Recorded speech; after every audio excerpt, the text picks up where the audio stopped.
WV Uncommon Place. This podcast is a variety podcast that houses numerous series to cover mental health, empowerment, podcast framework, and various intimate theories to get to know the hosts. Along with occasional movies reviews and dives in pop culture with our event podcast episode. The Uncommon Place digs into bringing guests on that stories don't fit the mold and are very different. WV stands for the great state of West Virginia, and every quarter we cover something in West Virginia. Stacey and myself, JR, are your hosts, so please come along for this venture to Uncommon Place.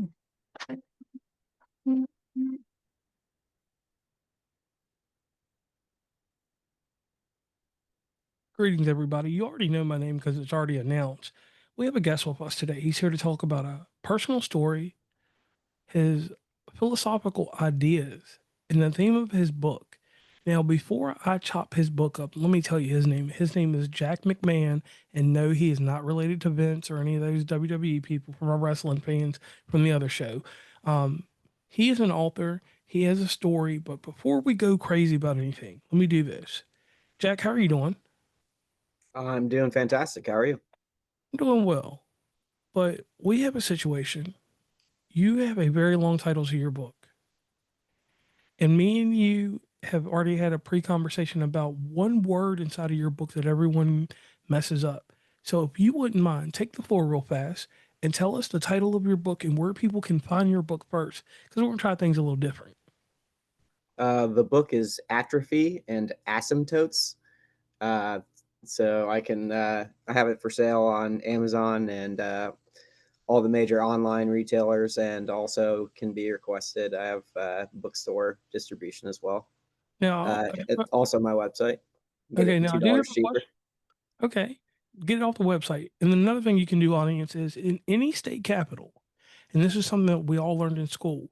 If you get the ISBN from his book after you buy it and present it in your state capital, your capital will buy it for every county. One book, even though it'll be immortalized in a library, but one book for every county in that state. That's something that we all forgot about, but that was part of our library system. And I just want to throw that out there. Now, I do want to give or do Mr. McMahon a discredit. Here's his huge discredit. He didn't give you the rest of the name of his book. Would you mind giving us the rest of the name so we can have the full title? Father's Ravings on the decay of American values and authoritarian drift. Now, the reason that I wanted you all to get that is because that's a nice name and there's a lot of SEO and all of that. So anybody out there, if you're looking for that, definitely go get that. Now, your book comes from a personal fear. The relationship that you have with your daughter might one day become strained, correct? Correct. Can you tell us about this moment of fear and why it sparked you to write this book? Yeah, it kind of came out of a realization that I never thought it would really happen between myself and my family. A combination of the times during COVID. My brother died during 2020, not COVID related, but just the combination of those two kind of threw myself into mental health breakdown. Not like too crazy, but just I was not in a good place mental health wise. And then the following years as well. And it kind of led to a lot of strained relationships with my family. And after a life of kind of being like the forgive and forget type, uh, I stopped that. That kind of broke me, and I hardened myself against my own family, and it broke a lot of relationships. And then I found myself in isolation from my family, and realized like, oh wow, after 30 something years, relationships that I thought never would have been able to get to this point have got to this point. And I didn't really want my daughter to ever be in that position. And even though we have a great relationship now, but she's 9. So knowing myself, I know that I'm capable of driving people away. So I thought that maybe in the future that could happen between us. And so I kind of wanted to leave this like time capsule of who I am today So if she ever in the future didn't feel comfortable talking to me about any subject, then she could go to the book as well and read it without having to have this awkward conversation with Dad. Okay.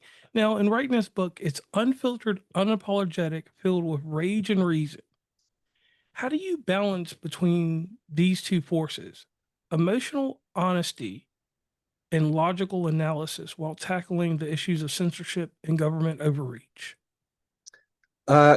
So for the rage and reason half, I kind of rejects both the going too fully into emotional reactions, government wise, and not reacting emotionally to some current event to pass something on either side, and then not too far into reason where like it's kind of a rejection of stoicism in general, because there's like everything should be reason.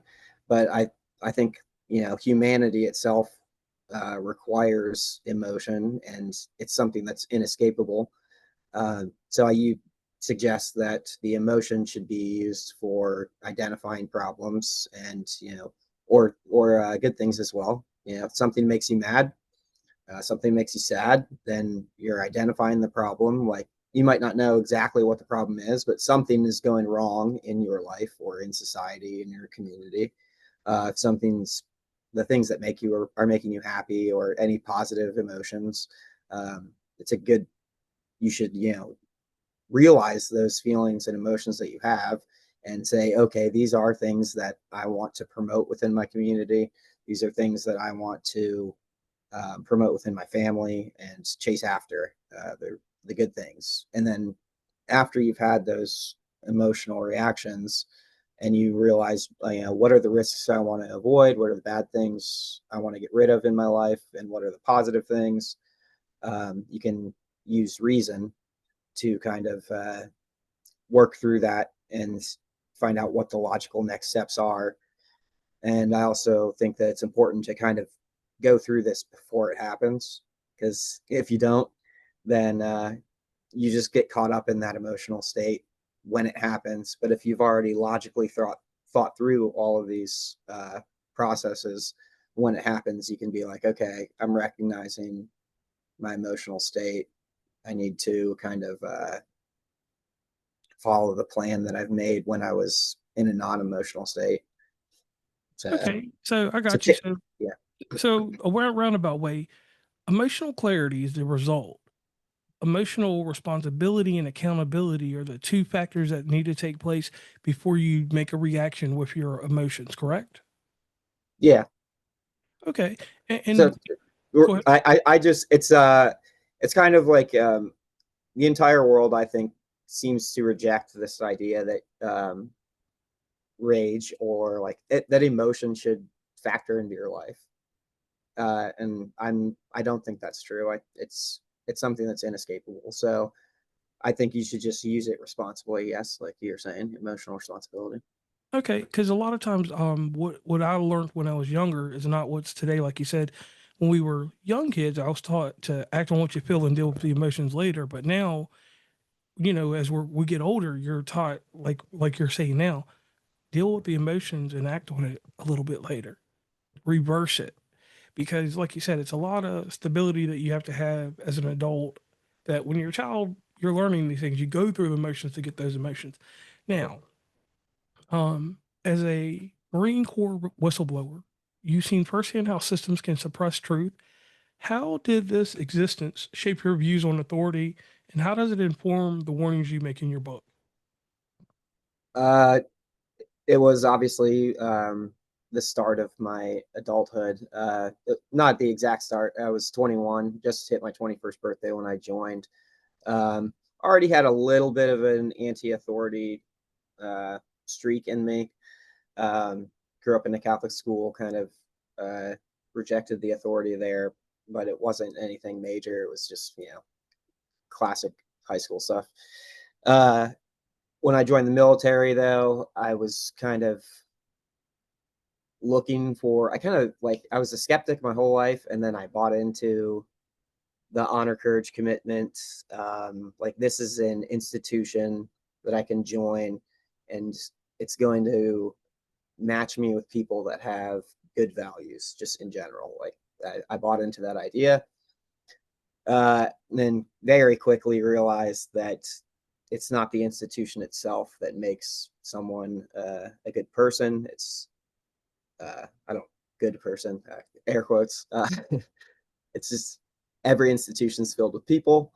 There can be good people within a church. There can be good people within a political party. There can be good people within a company, and there can just as easily be bad people in all of those. Um, each of the institutions has their own way of trying to weed out people that they don't want, and some institutions are kind of filter for better things than others. Um, in the Marine Corps, what had happened was my roommate slept with an underage girl, very underage, and thought that I don't know, I guess slightly younger than me. He thought it was something that he should come back and brag about. But like I said, I bought into everything. I still buy into that. So I snitched on him, and I was like, okay, so this is dealt with. Is what I thought was going to happen. Then the Marine Corps kind of tried to sweep it under the rug. They were more worried about like protecting the image. At the time, there was already a rape case going on in our unit, of age rape case, and so they're like, we're not going to deal with this. Shut up about it.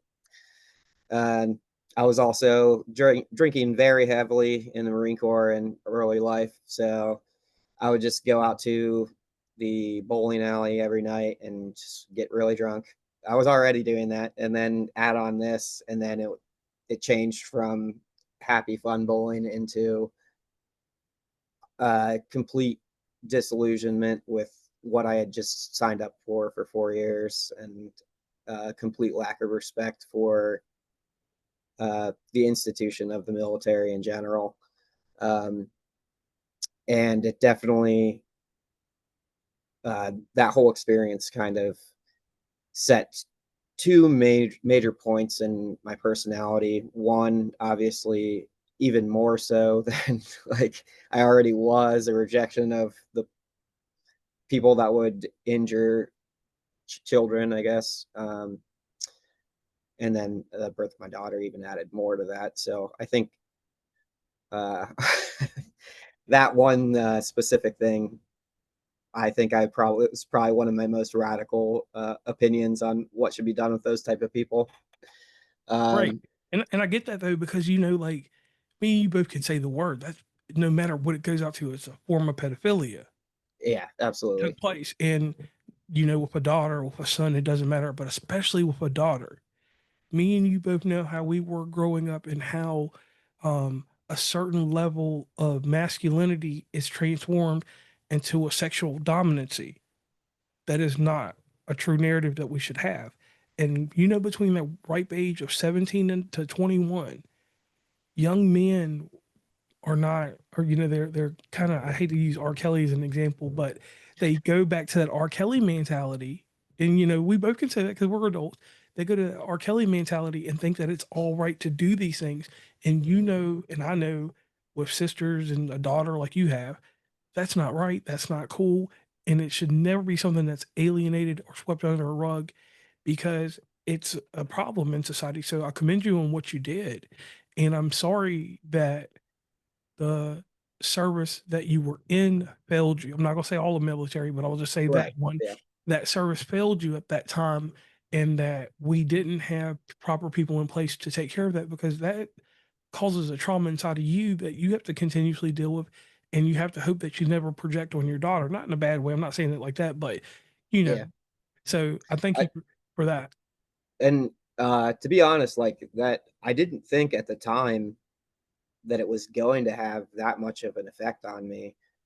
Um, but it did. And like the reason, like the things that kind of that stayed with me over the course of time is like I got out of the military eventually and went back into regular jobs, and anytime like the most minor inconvenient thing would come up, or not inconvenient, but um like a situation where it's like slightly, pushing an ethical boundary, but like, most people are like, okay, yeah, whatever. Your manager wants you to lie about how fast something got delivered at at a food place. Like small stuff like that would come up, and then like I would instantly just revert back to my time in the military, and like put that person in the place of, like, in my mind, I'd like kind of equate the two people, like somebody doing some minor unethical thing to those people, and it kind of throughout my entire life, even to this day, slightly, but more so like a few years ago. Um, and I would just it would send me off the deep end on the smallest little things, because I couldn't separate the the uh, level of how unethical something was. I just always like reverted back to it in my mind, like this is that type of person. So I've always seen now things extremely black and white because of that, and I'm working on that to this day. But whoa! I don't want you to work on it. I want to put something in perspective. And this was something I had a conversation, and this is just an inside thing, audience, between me um, and Mr. Jack here. All right, I'm a semi-religious person, but not a religious person at this one thing. This person got really technical, and they told me this crazy thing, and I never thought about it. Did you know that a sin is not a misdemeanor or a felony? A sin? Yeah, an actual Uh, sin, no matter the religion or whatever, but it's not a misdemeanor or felony. So when the person told me this, I was like, I'm interested in this conversation because, like me, you curiosity. So this person aligned different things, and just like you just said, with the way that you think in a way that I think is proper. It doesn't matter what the negative thing that's done. It doesn't matter the degree of it. It's something negative that caused harm. So regardless of what it is, it deserves a punishment, correct? in my mind, yeah, Right. absolutely. Right. But but think about it. If they're the only thing in life that we have ever had a measurement is a misdemeanor to a felony, right? Right. And we can't equate a misdemeanor to a felony in every single facet of life, right? But Correct. we're taught to do that. So why not think like you think? Really think when you get off here, think about this, like have this conversation privately with someone else and really think about it. Like I said, I'm not using the religious part of it, but I'm using the actual part of a crime or something harming someone. We'll just use it like that. Right. Yeah. Really, do we? Because we're taught not to judge, right? But how can we judge on severity, right? Agreed. It's Right, hard. That's right. it's, So people with say what like you a pick your battles type thing, but I've always been one to say I do pick my battles. I pick every single one. right, and like what you said, you shouldn't feel bad about what you said because it follows that principle. How am I to judge the severity on what someone does? If someone does something that is negative, we can define it as negative. Let's leave it as negative and let's say that it's wrong, right? I agree, And but it financially has not worked out for me. right. It does cause a lot of problems when you're just, trying to get along in society. But it's like that's kind of like the point of the book I'm trying to tell my daughter too, is like, all right, listen, I know I've raised you, so you know this about me. I'm talking to my daughter in it, and um, you're going to have to choose for yourself. Like, just because I'm this way, like, doesn't necessarily mean you have to be, but you're gonna have to choose at some point where you want to take a stand. And it's not necessarily, it shouldn't necessarily be the same place that I pick on every subject, but you should take a stand at some, there should be things that you take a stand for. There has to be a line in the sand somewhere. Like, you can't just be uh, this non-moral person walking through the world, able to do, like, able to have anything done to them and able to do anything to other people. There has to be some kind of moral code that you stand by. And I think it's important to define it for yourself, or whether that is, within a religion, within a society, whatever path she chooses, at least choose a path. Yes, sir. Yes, sir. I wholeheartedly agree with that. Now, you write about the slow erosion of freedom in America. What do you believe are the most overlooked ways our liberties are being undermined, and how can an individual realistically resist these trends? I'd like to throw something else in here real quick. Now, I don't care where anybody lives because with my job, I travel everywhere. Literally, I go to 48 states every 6 years. The only states I don't go to are Hawaii, and I don't go to Alaska. I don't know why, but with the job and with the company that I did work for at the one time, I worked for the major retailer of America, which you know who they are. So I did travel everywhere, remodeling stores. But here's the thing: one freedom that I notice that people don't pay attention to, but is really getting eroded, is actually the freedom of speech. Yeah, that would have been my also 100% agree. Yeah, and the one thing that I see there is that people think that when you post something on social media, that that's an act of freedom speech, of freedom of speech, and actually, they don't understand that the narrative that they're playing into whatever angle they're providing across the internet always has another angle to balance it out. So, are you really, having a freedom of speech deal here, or when you put it on social media? How far is it to be viewed? How far does it actually get seen across social media? It all depends on the agenda of that social media provider. Agreed. When in the news, I'm not going to say Fox News or any other news. Oops, I did say Fox News. Didn't mean to say that. All the newses. Yeah, all the news, Rupert Murdoch news, News Corp, anything. All news has one direction, and it's profit. There's no morality to it, which me and you could do a whole podcast about that. But please let us know where some of these freedoms have been eroded and people don't even know. I would say the same. I would also say censorship is um, the biggest, in an abstract at least.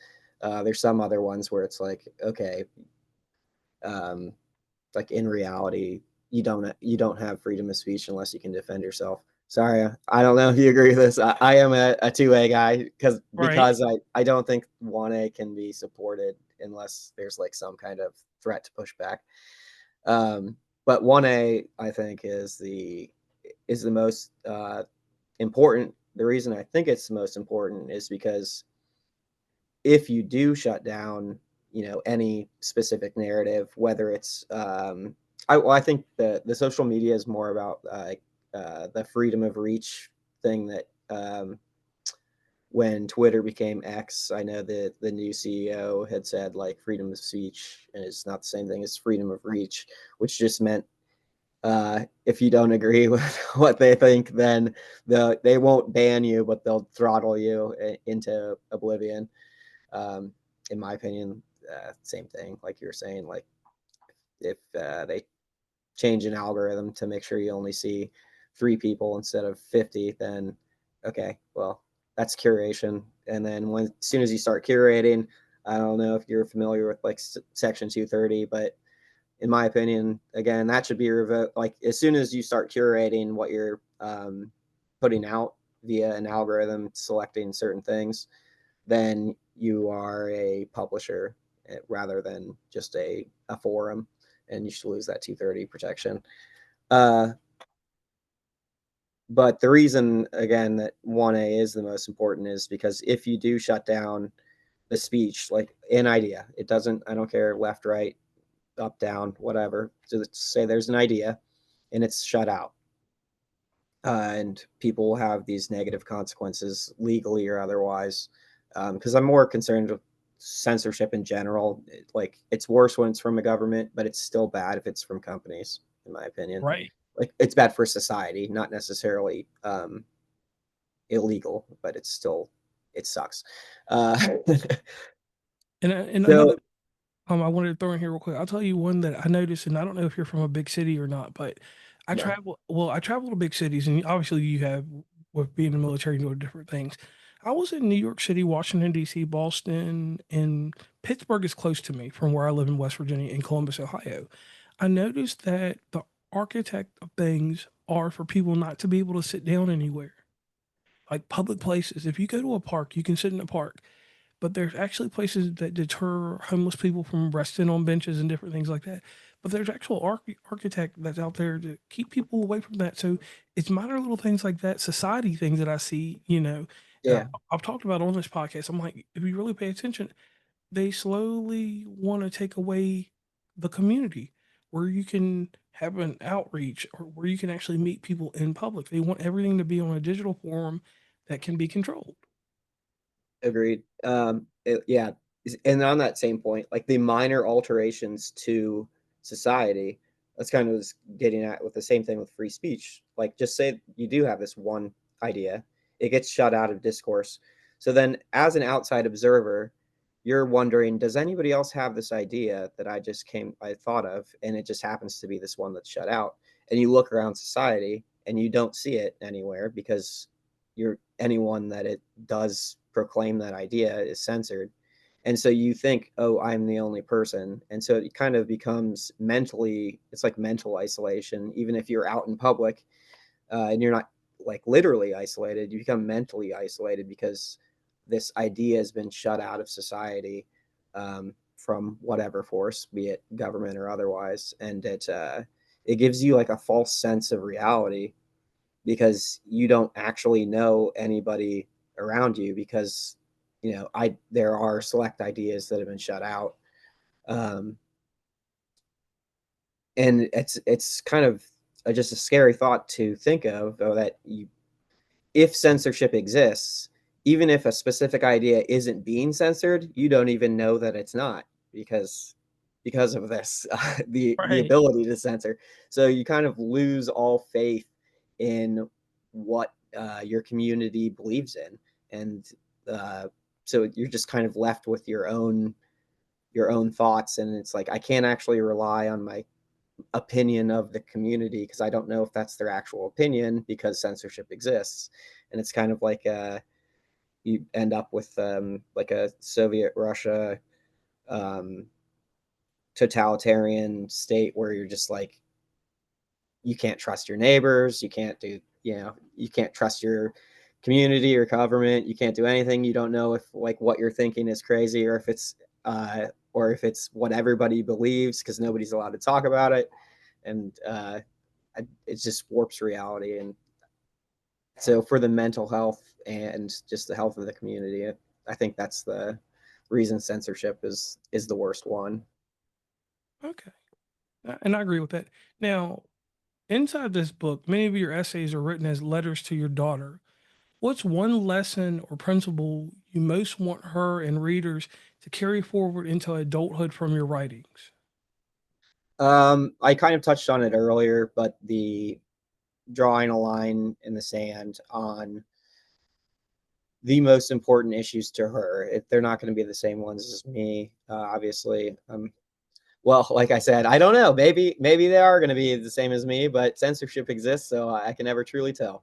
But they don't. She doesn't even have to pick the same opinion as me on these issues. But the important thing is that she has values, um, and that when a person in her community or her government or the military, some institution she's in, her workplace, if somebody crosses those lines, um, that she doesn't just simply let it happen, and she speaks up and fights back against it, not physically, but Okay. Okay. Now, uh, but again, I know I lean more towards the radical side on that. Obviously, the black and white conversation we had. So um, I'm not asking everybody to, go off on their boss when they make them work overtime. I'm just saying that there are things in life that are worth pushing back against, and do so, right. and And plan them out ahead of time so what they are, because I think the tendency for people is kind of to have in their mind, here's this line in the sand I have, and then it happens, but it's more convenient to just say, oh, actually, my line was a little bit further. Because if I admit that that was my line in the sand, then I actually have to do something. So Right. if you're not thinking of ahead of time, then you constantly just let yourself off the hook for doing nothing. And one thing I will say here, though, that I agree with and that I think more people should do, don't live your life as a linear expression. Too many people fit into this word conformity. Excuse me. And they don't allow themselves to think outside the box. They let someone, the greatest example I can give you is this. You ever eaten a Hot Pocket? Oh, yeah. And let me guess, your favorite is the pepperoni, right? Of course. All right. But do you eat the Hot Pocket brand, the Walmart brand, the Food Line, Kroger's, whatever grocery store? Which brand do you eat? I don't have a preference. I do normally go for Tostina's pizza rolls. There's mini Hot Pocket, but Oh, yeah. All right. when So it's Hot Pockets, I don't have a brand preference. but your pizza rolls, you do. Yeah, because I ate them way more often. Right. So with your pizza rolls, right? There's something confined inside of it. Depending on how you make it or prepare it, you can air fry it, or you can be a thug like me. I deep fry them, bro. Ooh. Listen, hold on, before you go I too got far. something to do this weekend. Listen, when you deep fry them, though, you got the fry daddy or whatever, you heat it as hot as you want it to go, and you only leave it in there for like under a minute because it's gonna cook, bro. And woo, it's a whole nother deal. But anyway, the reason I give you this example is the many ways that we can prepare them, which air fryer or whatever. But the way that we can think or do something with one thing multiple different ways, that's the way we should treat all ideas and thoughts in life, just like you're doing.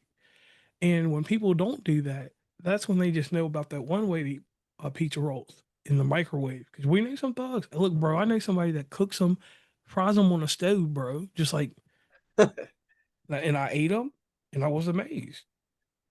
But then when I gave him the deep fried ones, he was like, bro, even though you got to eat them right then and there, because if you don't, they're hard as a brick. Yeah. But if you eat them in ranch or whatever, whatever. But anyway, it's another thing for another time. But your thought pattern is amazing. So one thing I like to do on the show is we like to do a shameless plug. A shameless plug is where you tell people where they can meet and greet you across the internet, and I will greatly appreciate that, Mr. McMahon. So my website's JEMCMAHON, and that has a link to all my other socials. It's JE McMahon 3. The other ones I'm on, which is X. I do have a Substack, but it's not related to any of this. It's kind of like a AI experiment that I go on and off of caring about. It's mentioned in the book actually about kind of building a moral framework AI, typing in your moral ideas into an AI to kind of test whether you're being inconsistent or not. So Okay. everything else is linked from jemcmahon.com. Or jemcmahon.com. And the great thing about a podcast, like I like to say on every show, is the after part of a podcast, which are the show notes. Inside the show notes, you'll be able to find where you can meet and greet this man across the internet, grab his book. But please grab it from his website because that's a better way to do it. Because let's just be honest. And this is not political, but I do need to state this out there. 30,000 jobs are going to be lost by Amazon this Christmas. It has already been stated in the news. And more across a bunch of other ones. Sorry to interrupt, but I just Yeah. saw something about that. There's like across like 20 different companies. So they're all like 10,000 plus layoffs. Right. So I want to keep money with this author right here in front of you because too many times we invest money in these big companies and then look what's happening to our world before November 1st. And on that note, I am JR and he is Jack McMahon and we will be signing off. Let the British lady do what she does.